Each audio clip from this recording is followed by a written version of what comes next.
Thank you very much. So you're going to learn real quick. I'm not a great public speaker. So the only reason I kind of really agree to doing stuff like this is pretty much somebody has to.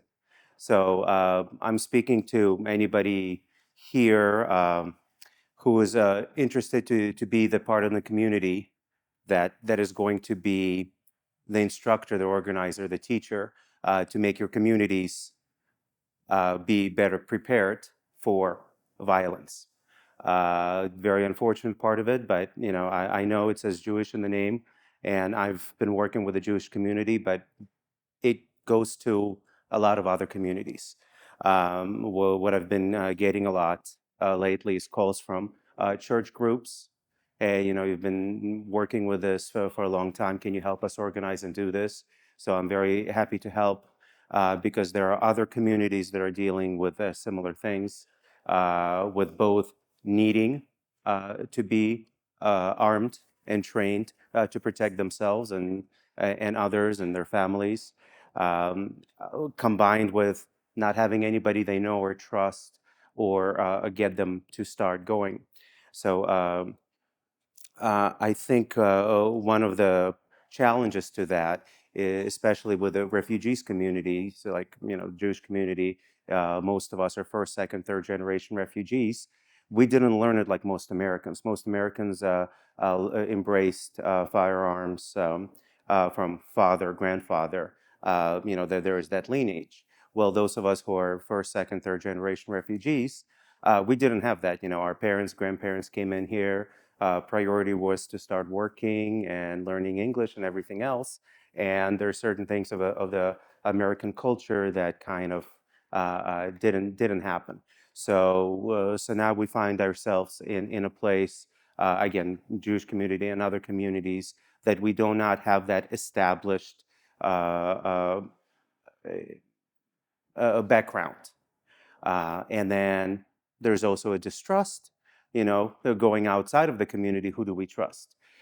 So I know that for me, it was very important, for instance, and I still don't know why. I lost years of training because of it, but I wanted to start with a Jewish group when I wanted to embrace it, and there wasn't one around. I finally found one in Los Angeles, and I drove 3 hours out of my way, going past 20, 30 schools that will teach the same, but I drove for 3 hours to get to a Jewish group that was teaching NRA basic pistol course. So my first two courses were that. So before I go on a little bit deeper into that, I want to give you a little bit more of a background into me and both also into the club that I run. So during the introduction you heard, I came here from the Soviet Union. I was 10 years old, so old enough to uh, remember everything, old enough to understand maybe it's a little bit more than half of it. And it was obviously coming here, being in the 80s in the Soviet Union, coming to United States in the 90s. It was huge. For a long time, we couldn't figure out, what makes this country so much better. People, there's good people everywhere. There's bad people everywhere. But the laws, the infrastructure, the ideals of freedom that this country and this country alone has is definitely what pushed us beyond everybody else, and definitely past the Soviet Union where I grew up. So one of the things that I knew, as a kid, I went to sixth grade when I started here. Somebody told me that here civilians can own firearms. And I thought, that's great, because I just came from a country where civilians could not own firearms, and it was pretty bad. We were under the rule of criminal and government, and anybody who was bad and wanted to harm had firearms, and the rest of us didn't. And we weren't allowed to, and it didn't exist. So the opposite of that made a lot more sense to me. If you don't want criminals to run your life, then you better be prepared to defend yourself. And then going through school, both Hebrew school and public school, I started hearing messages that actually did not make sense to me. In fact, in the first few years when I was listening to those messages, I'm like, well, clearly I don't speak good enough English because they can't be saying what I think they're saying. And what they were saying they wanted civilians not to have firearms, that we will be safer without it. And in my head, I'm like, no, that's not true. And it didn't make sense why a civilian would want to disarm themselves. So I'm like, well, clearly my English is not that good. I'm misunderstanding it. And so it took a lot longer for me to realize, no, no, they actually mean it, because they're not learning the lessons that I kind of learned accidentally just growing up in a different country. So it became very important to me like that. And again, there was nobody in my community. I couldn't ask my parents. So it was really weird. Everything I understood to be true, a lot of things. But definitely Second Amendment related things were being told differently. And only when I was old enough and found different publication, I became a member of the NRA when I was 18. So all of a sudden I started getting these magazines. Like, well, this makes sense. That's what I had in mind. I wasn't the only crazy one. People really do think like that. So that was very important to me. Obviously, it took many more years for me to actually become a gun owner and get to the point of being able to carry one for self-defense and also teach others. But I needed that point at first to tell me that, hey, you're not crazy. In fact, a lot more people in this country believe that you have the right to self-defense, to armed self-defense, than you were led to believe. And I think within the Jewish community, that was the exact same thing. It is the same silent majority that believes these things, but there's a stigma that they don't want to say it. And because of that, it took me that much longer to find, quote unquote, my people, to find other people in the community that can support me in helping others learn. And once I found them, I found a lot of them. But it took some time, and it took me speaking up and taking a risk of a lot of criticism, and maybe some people not wanting to talk to me and things like that, and not being accepted, which never bothered me, but there was still the risk of doing that. And I think that can apply to a lot of communities, that majority is silenced because of very loud minority that's going to be screaming louder than them, and becoming confrontational and everything else. And it's applicable to the topic of Second Amendment, and applicable to many other topics as well. So it's not for everybody, but again, somebody had to make that transition. And in this particular case, accidentally, not on purpose, it was me. So my background, it was only last year that carrying a firearm kind of became my profession. I do private security and executive protection, but that is just very recently. My background is finance and supply chain management. So there's nothing in my professional career that said you're going to be teaching classes and organizing a bunch of people with guns and everything else. I don't have law enforcement or military experience, but I have a lot of experience in being trained as a civilian and training civilians, and that's kind of what it takes. Uh, so again, I didn't want to run the club. I didn't want to speak in front of crowds and everything else. So I started finding little niches where I could be helpful to others who want to take that, and I kind of learned from them. So I was Friends of NRA and the regular Second Amendment organizations, but really I was looking for something in the Jewish community. So a great lesson I got was from joining Jews Can Shoot. It's an organization that started in Los Angeles. Now, they're out of Arizona, but it's a great organization still around. Encourage you all to look it up. But it was started by a lady, Doris Weiss, who was running another organization before that called Children of Holocaust Survivors. Both of her parents were in concentration camps, and then after the war escaped, didn't want to talk about their experiences for a long time, which is actually a very common thing about from survivors. And so she was kind of grew up much later in life, kind of starting to learn about their horrific experiences surviving that, losing their entire families. And so she put this together, and for about 2.5 years, she had a lot of speakers come in and speak on different topics. Both just Holocaust related, but more general topics like armed self-defense and things like that. And so after 2.5 years of speaker after speaker after speaker, said, well, we can't just be educating ourselves the entire time. We need to be making conclusions based on what we learned. We learned history, we learned different aspects, we learned law. What is our conclusion? And there was only one conclusion. We have to be armed, we have to be trained, and that's what she embarked on. And so she was doing it, and she was doing it in Los Angeles, which has a huge Jewish community, but very difficult to deal with.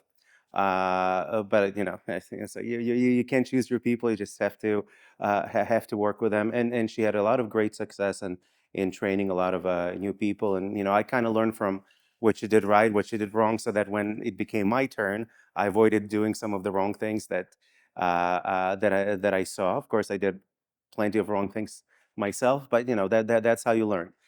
When there's not that many people that came before you, there isn't an instruction manual. Now, hopefully, there will be, but there wasn't before. So because of that,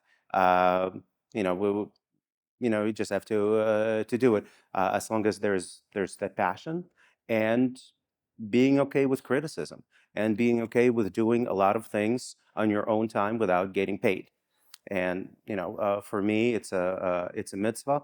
I say it doesn't have to be. You can make money on it, but if I charge money for it, it's not going to be a mitzvah. And for those of you who don't know what a mitzvah is, it's a good deed that you do um, for the benefit of the community, for the people, and for lack of better words, your soul. And the only other, I guess, a religious thing I'll tell you, when I started doing it, I read something that really moved me. It was something that the leader of the Chabad movement, Lubavitcher Rebbe, said. He said, whenever you find something that needs fixing and you know how to fix it, you've just found the spot that God created for you. So I kind of embraced it and ran with it. And I know a lot of other people in the community that have done the same, who are able to contribute one way or another, in small, big, or whatever else. And and that's how you get to a certain point. So before I was doing it, when I was just a member of the NRA and a supporter, I kind of tried to do it in a way where I see a lot of people like me start doing things. We all want to win a debate. We all want to argue with somebody who believes the opposite and say, "Here's why you're wrong. Here's my statistics. Here's all of that." It was a great learning experience when I was like that. It was also done at a time where you could have a conversation with a friend with an opposing view and still remain good friends afterwards. It's a little bit harder to do now, but there was a time, you remember, not that long ago, where you can have that. So I was doing all of that, and eventually I got the confidence to even train some of these people. So it would take somebody completely anti-gun, no, it's bad, they all need to be banned, have a conversation with them, and say, why don't you at least give me a chance, take you to the range and see if I can, if I can show you something else. And it was actually, a very good experience. First thing they would do is they would realize that we are not the people that the media tells them they are. They expect to go into a range, see a bunch of I don't know, outlaw biker gangs and militia members.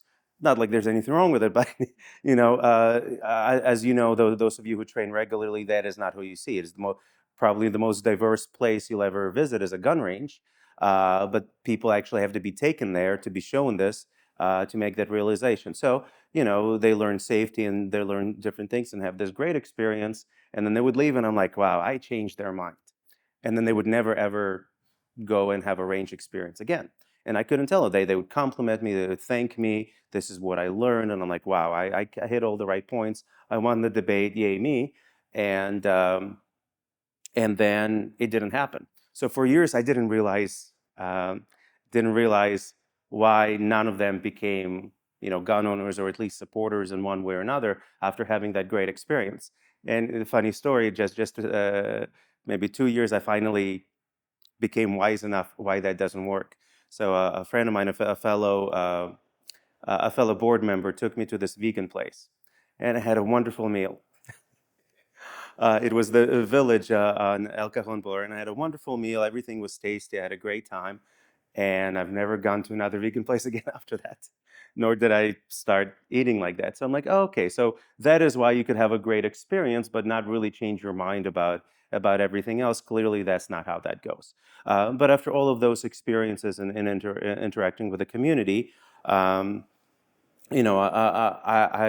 and also from the experience I learned from Juice Can Shoot, I'm like, okay, I am going to stop dealing with people who are not interested in it, who are against it, and I'm going to focus on the people who want to focus. People who are like me, who maybe aren't ready, who may be looking for somebody within the community to be their teacher, to be their a resource, and they're the ones I'm going to spend all my time on. And then if anybody ever changes their mind, they'll know where to find me. Again, to change their mind, it's not about arguing, it's not about winning debates. It is about giving the information out there. Uh, uh, give the information, and I've had people who received that information 3, 4, 5 years later call me and said, I've changed my mind. They took their time, and when it was needed, they remembered what I said that many years ago, and like, okay, I think I'm ready to explore more. Now I'm not trying to win debates. Now I have somebody who's interested and going along. Until then, they were not really people who would embrace it. Um, so um, that's what I started, and that's what I wanted to do. Again, I never wanted to run anything. I wanted to find something else, and then somebody started a Guns N' Moses club here in San Diego, and I became a member. And it was great. It was very small. It was mostly for people who were already shooters, and it was just a reminder. Um, the point of it. Hey, we all already embraced Second Amendment. We all have guns, but we don't train enough. Now we're missing that part. So maybe by having this club together, I'll send out once a monthly call. We'll all gather at the range. We'll talk on these topics. We'll daven. We'll do a couple of things, and then we'll go shoot. And that's how we remind each other to train. That's how it started. Eventually, the gentleman who started the club had to move to the East Coast. Somebody else took it over. Then I took it over against my will, but didn't want the club to stop existing. So okay, I'll take it over for now until somebody else comes in. This is like 5.5 years ago, by the way. I'm still waiting. But again, I took over this small club, and all of a sudden, people were feeling comfortable enough with it, and they're saying, "Hey, I've got this other friend who's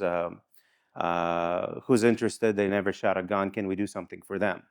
And I said, sure, if you bring them in, I can teach them safety and how to handle it. And they can go on the range with one of you experienced people and then have their first experience. So people, between 1 and 4 people would come in who were new and would have that great experience. I'm like, oh, this is great. So the club was growing not just by adding existing gun owners, but adding people who just started shooting with us, and that's great. That's kind of what I wanted to do in the long term. But it was very small, and we were meeting on a small gun range. So there, somebody said, oh, why don't you blast that out to the entire community, get synagogues? And I'm like, what? No. First of all, it probably won't work, and if it does, what am I going to do with all those people? So that was in the early days. Later, I um, Pittsburgh happened. For those of you who don't remember, there was a mass shooting at a Pittsburgh synagogue about 4.5 years ago. It hit very, very close to home. This could be anybody's synagogue or church or anything. Anytime somebody came in, started blasting, he had a long record of hating Jews, and he found a place, and he came into a completely unprotected, unarmed place and took out and murdered a lot of these people. That sent a huge ripple effect throughout the entire nation. It obviously wasn't the first time something like that happened, but it was the loudest and with the most people.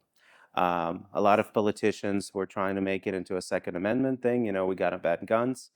a lot of us were not fooled by at that anymore. You can ban guns all you want, but we actually need them to protect ourselves.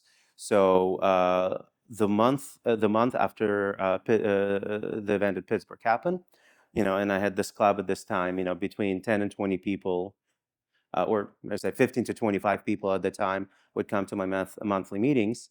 And then all of a sudden, I had additional 50 people show up. How nobody got hurt, I still don't know. It is a miracle, it's God intervention. Not everybody had a great experience. I didn't see half of those people again after that. But, like I said, we went from 1 to 4 new people at a time to 50 on a 12 lane range. It was on Balboa. So it was chaos. And right now, all my lessons, I call them controlled chaos. This was not controlled chaos. So again, the fact that nobody got hurt, but again, at least they started with a safety lesson.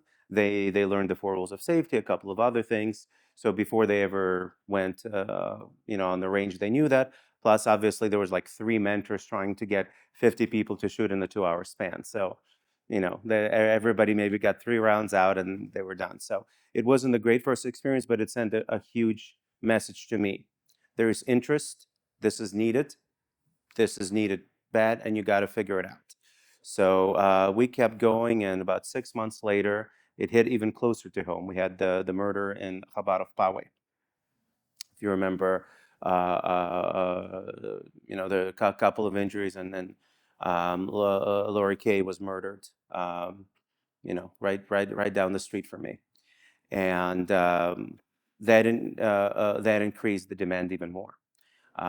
Since then, a lot of people who were there during that shooting have trained with me at least once. Some of them have gone on to receive concealed carry permits.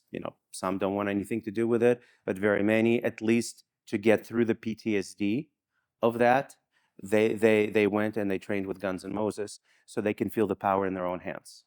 So they're not just the victims where somebody else has a gun. They actually had to experience it. Hopefully it helped them. At least that's what I heard from a lot of the participants. And quite a good number of them did become regular shooters because they didn't want people who want to murder them to have to be the only ones with ability to have that kind of force. So that changed. That also increased my numbers quite significantly.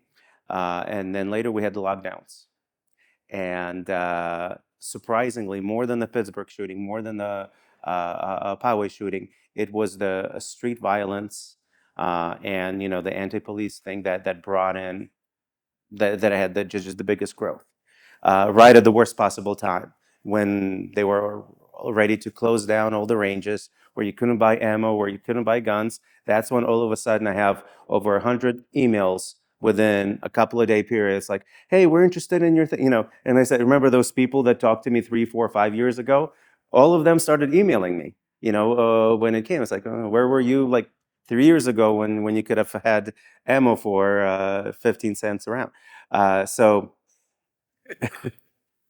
but again, it doesn't matter when they come to you. I never want to be the guy to say, "I told you so."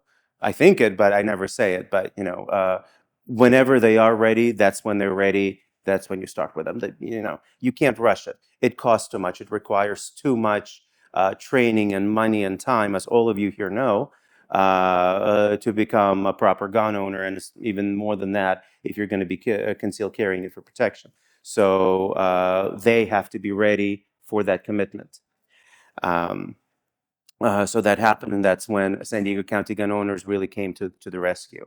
And they provided the mentors. They arranged with a much bigger range for us, Poway Weapons and Gear, where I take my beginners. They somehow found a bunch of ammo, reloads, but and most importantly, they have mentors. They had enough mentors for every lane so that nobody's there, so that everybody has personal attention and they can have proper training. And so I thought, hey, they come out once, then that's it. And so we have this great thing. I teach safety class, then they go on the range, they have this experience. And as everybody's leaving, they're asking me, hey, thanks, Alex, when's the next one? Next one. This was it. And then I reached out, Michael Schwartz with SDCGO. I said, can we do it one more time? He goes, sure. So next month we did it again. And we've been doing it every month ever since. So the resources are out there. And the kind of person that takes in the community to take this is somebody who has access to these resources. It's not somebody who knows everything. In fact, the less you know, the better, because now you know that you don't know everything. There's a lot of cocky individuals over there that do not ask. They say. One of the worst things that I can hear from a relatively new shooter is somebody where I'm the second person they talk to. The first person they talk to is a neighbor who, quote unquote, has been shooting for 50 years. It's like, oh my God. Is he an instructor? No. He's just been shooting for 50 years. I'm like, okay, well, what did he tell you? And it's outdated 50-year-old information that they have, that's why I bought my 38 special. It's like, oh, okay. So again, there's a lot of that information over there. So it takes somebody who has the information and has enough knowledge that when they don't have enough information, they have somebody that they can call. I've been very lucky that I have the resources that I have through the years of volunteering for NRA, Friends of NRA, SDCGO, and all these organizations, that I can pick up, and ask the right people, my former instructors, and they'll actually answer and give me good advice. So we've been very lucky about that. One thing is, another thing is, I had to, obviously, from the Soviet Union, I have a lot of very strong political feelings on things. And I have to be kind of like SDCGO and all of these, a one issue person. I cannot be very political, and because I want everybody to feel welcome. I want it's for everybody. It's not just for people who are strong supporters of this side versus that. It is for the community. It's for the American people. It's for the individual. It's an individual right. So I cannot be as divisive. So the only quote unquote politics, and I don't even really consider it politics, is the Second Amendment stuff. Reason I don't consider it politics is, self-defense is not political. It's for everybody. It's an individual right. It's one of the most endemic rights and feelings that a person has, regardless of whether we live in a country that has a great constitution or anywhere else in the world. Self-defense is our natural right, and gun ownership is an extension of that right. It doesn't stand on its own. That's the only quote unquote politics that I'll get into. So, but obviously, in the beginning, the people before the lockdowns, it was usually a more conservative crowd, people who already felt very strongly about the Second Amendment. But the people who started adding when I had the big growth after the lockdowns, a lot of them were the kind of people I was like, hey, if you told me just 3 months ago that I would be standing here doing this, I would have laughed in your face. But again, reality sets in, and all of a sudden they remember what they heard 3-4 years ago, and all of these fake little things based on non-reality go away. All of a sudden they say, okay, it's me, the gun, and the bad guy in front of me. They all of a sudden lived in a world which was a little bit closer to what many in other countries experience, is when you call police, they're not going to come, or they'll come in time to pick up the bodies. And that's the reality, and that was the feeling during the lockdowns. And partially, now that we know it has happened, we also know it can happen again.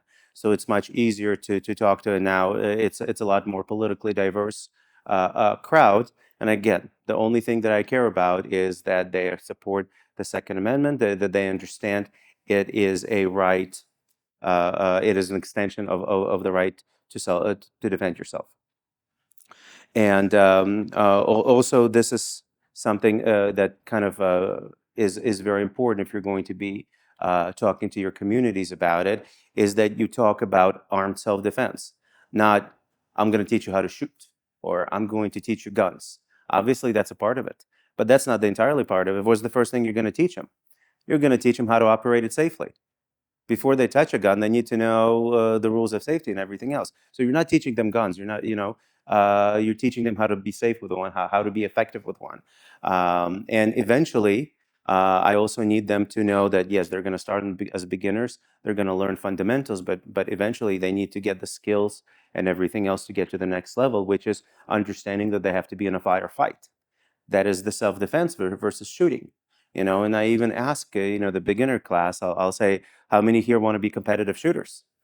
How many here want to shoot in the Olympics? Obviously, neither time a hand goes up. Okay, so everybody here wants to learn armed self-defense. Okay, so I'm going to teach you in a way where that is important, where we're going to be, talking about movement and angles and proper self-defense ammunition. So that 38 special, that's not going to work for you, and you'll eventually learn why, either the easy way before even trying, or the hard way when you fail at completing a task. So those are the kind of things. And another thing I always offer, and again, if you're going to be doing it for your communities, this is very important, is that you tell them, also become a resource. I said, not everybody has to train with me. Hopefully not your entire training is going to come from me, because that's not enough. I'm not somebody you can call anytime and have a training. Most of my training is once a month. So that's clearly not enough, especially if you're going to be a concealed carry person. So I want to, use me as a resource, and I will tell you who else you can train with. So, I spend my time, meeting other instructors, and telling them, hey, do you, what do you do? And then I also tell them straight, hey, I'm a Jewish shooting club. Is that going to be a problem? One of the things for religious people, for instance, is they can't train on Saturday. First, for a long time, for a while in the beginning, all the CCW 8-hour classes were offered on Saturdays. So I had to make an effort to find somebody who will teach on a Sunday, or at least during the week, or at least do privates.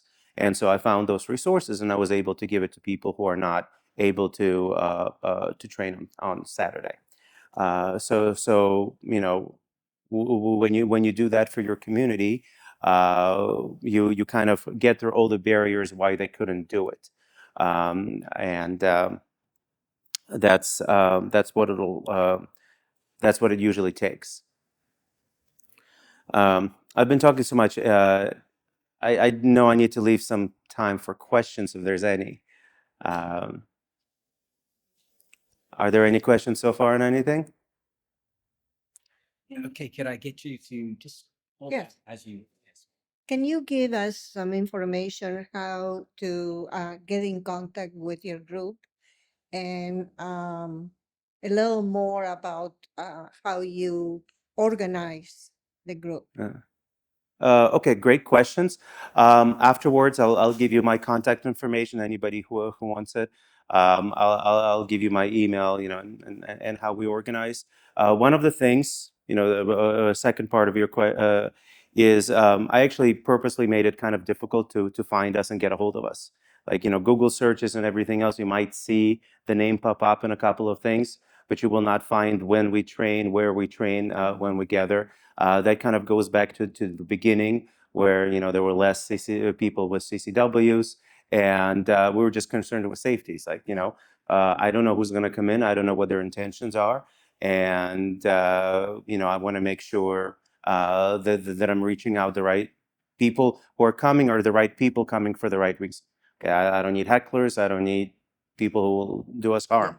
So I kind of do it in an old-fashioned way. I have an email list and an Excel spreadsheet, and I send email invites to everybody.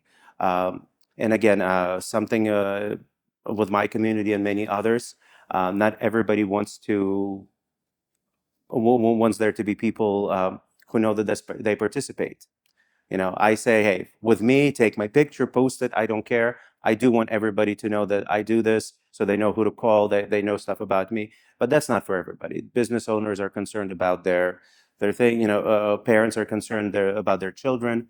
So I respect there. So if there's any photos ever posted, they're from the back. You cannot see videos, things like that. Anything on social media, I always have just pick. You'll see backs of people's heads. You'll see me or another instructor are the only ones you're going to see.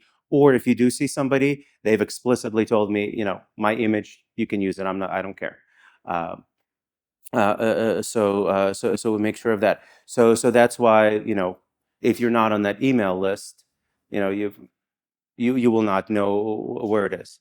But people who know me, they can email me, they can call me. I'm always available. So I'll make sure you have that my contact.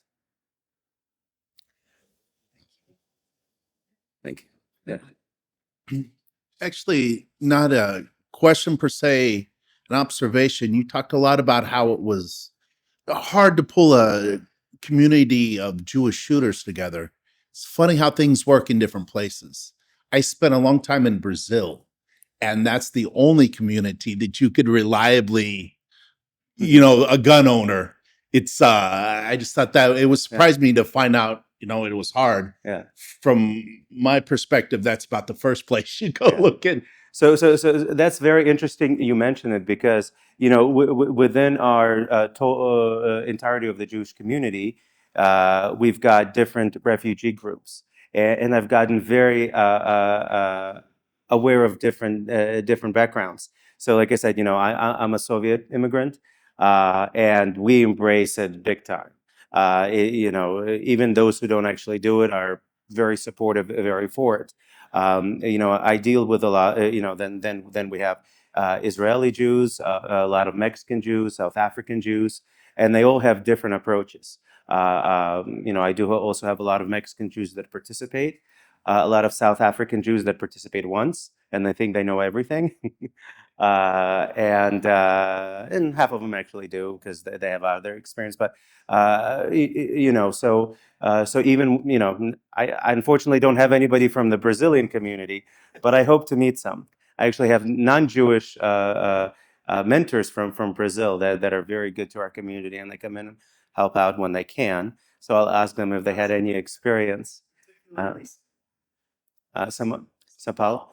Now I'm curious. That community, are they from Russia or Soviet Union originally? Everywhere. It's really diverse. There's a lot of, going back for enough.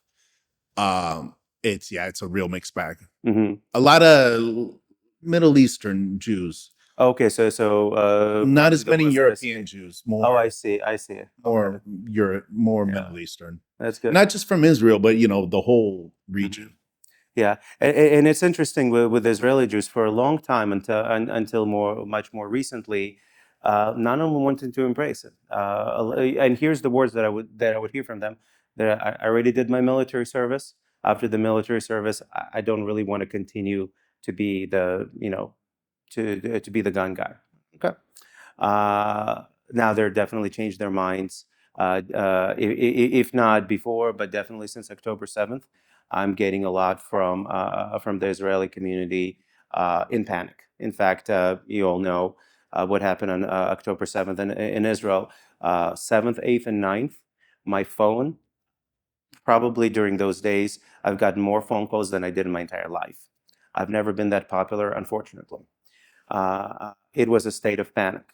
And unfortunately, it continued, although, I'm not getting as many calls, but it definitely continued because of the continuation of what we've seen,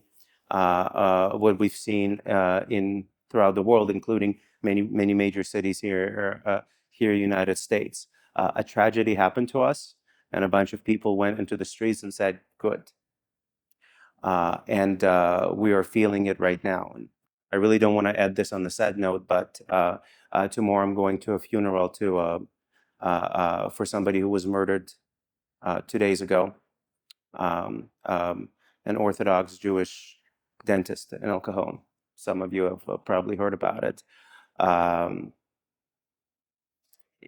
It's It's not something that I ever want to say I told you so, but all of us that have been doing it for all these years, we're doing it because of this. For many, it didn't have to happen for us to change something. And unfortunately, I have to say why I'm really reaching out to other communities is that these kind of things don't just happen to us. It is not a Jewish issue. It is not a Israel issue. This is, for lack of a better word, a human condition. Every so many years, something terrible will happen. People will lose their minds. They will start following ideologies, leaders, or whatever else. They will get so balkanized. That's where it already happened there. So angry at each other that extreme violence will come from it, and we don't have a choice. I'm sorry. I know people have to, let's have candlelight vigils. We're done with that. That has shown not to work. What has shown is strong communities, hard targets, and again, why so many churches are calling out. More churches are being attacked than synagogues. I mean, yes, there's more churches in the country overall, but violent attack against different churches are happening a lot. They need to be just as much of hard targets as every synagogue, and every population. So there needs to be more shooting clubs. We need to embrace our rights and fight for our rights. Does that work right now in California? Are churches and synagogues, aren't they sensitive or restricted places? Or can you internally Yeah. override that So, inside your own? so great question. You've all heard of SB2, which almost took away all our rights to carry in places of worship. The most draconian part of it is now being held. For the first week of this year, it was actually in place. And those of us who went to churches and synagogues armed, as we do every week, yes, I'm publicly admitting to breaking that rule for the first week. I said that is not an option for me. I am not going to a synagogue unarmed. And again, I have a CCW license. Everything's in order. I've proven time and time again that I'm responsible. I've been carrying for a very long time, as have other people who do it with me. And so I am not coming to a synagogue unarmed just because you said so in Sacramento. So, luckily after the first week, that was not an issue. But again, this is why it's so important for that, because SB2 is still out there. It could still become a law. And look, I'm not telling people to change laws. One of the reasons our community, our Second Amendment community, is so proud of ourselves is because we are law-abiding citizens. But eventually, they're going to shove down enough ridiculous laws that make us vulnerable, where we're going to say that that's too much. It was fine. I had to write a good cause statement for why I should have a concealed carry permit.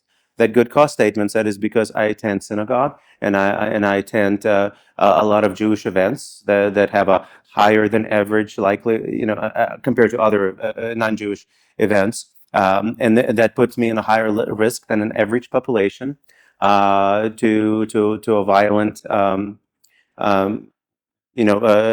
be violent. My first interview at the sheriff's department, the clerk was the first detective on scene at Chabad Poway. He goes, "I know what you're talking about."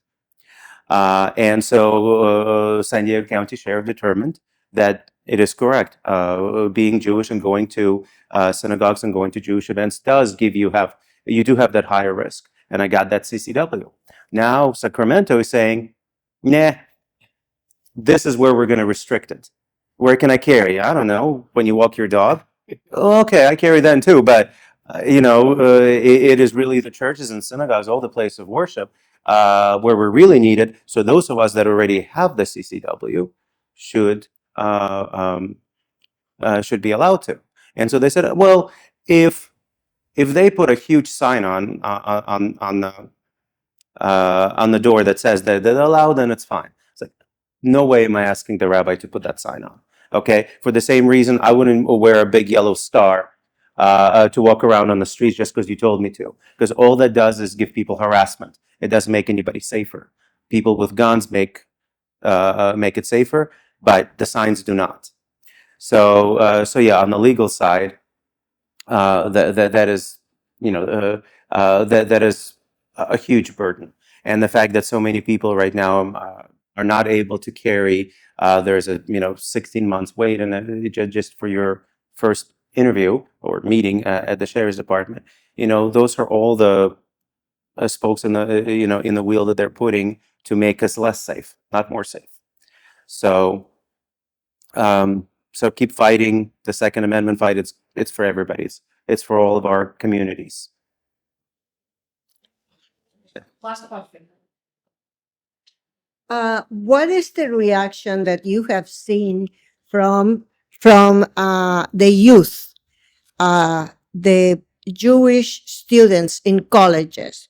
Mhm. They have been surprised by all of this. How have they reacted in response? Yeah. So with youth, and I mostly do not deal with youth, but for many years I've been, obviously I can't take a bunch of 18-year-olds and say, hey, let's go shoot guns. But what I was telling them is like, hey, you're visibly Jewish, you're this, you're that.